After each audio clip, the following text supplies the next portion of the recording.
Mr. President, Majority Leader. I come to the floor this morning sick to my stomach and profoundly disturbed by pictures that were shared with me this morning of yet another anti-Semitic act in New York. A few hours ago, the director of the Brooklyn Museum and several members of the board of directors had their homes vandalized with revolting anti-Semitic images, with images of fake blood, symbolism used by Hamas. I have a picture of some of the vandalism right here outside the home of one of the directors. This is not New York. This is not America. And we must confront this bigotry and vicious intolerance with courage, with perseverance. Every single American needs to see this. This is a home of a woman on the board of directors. It has her name, it says Brooklyn Museum, and then it says white supremacist Zionist, and her home is smeared with blood. Every single American needs to see these pictures.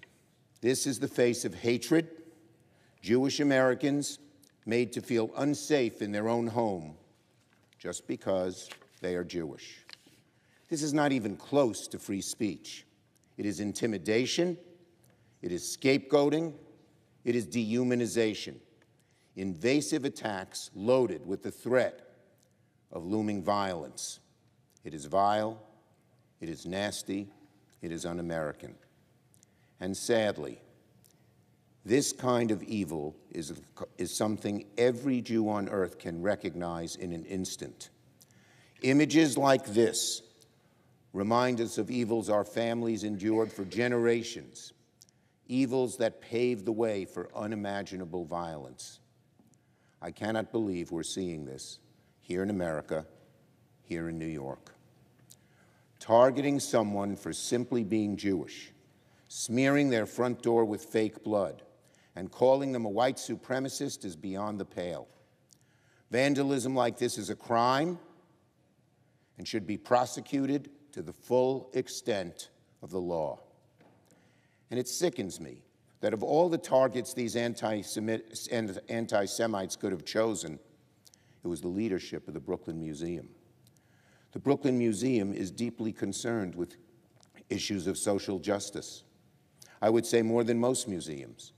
Its doors are always open to all. I have visited the Brooklyn Museum many times with my children and my grandchildren. I have spoken at their great First Saturday events. I've even voted there. The best antidote for the poison of ignorance is, of course, knowledge. And that is precisely what we find in our museums, knowledge. These images break my heart. They fill me with both deep grief and profound anger. I condemn the actions of those who smeared these hateful images of the leadership of the Brooklyn Museum. The perpetrators must be held accountable for this hateful vandalism. These hateful actions, make no mistake about it, do nothing at all to advance the cause these individuals profess to care about. Again, this is not New York.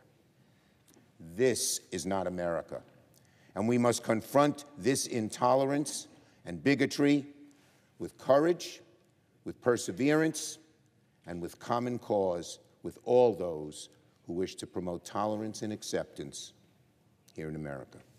I yield the floor.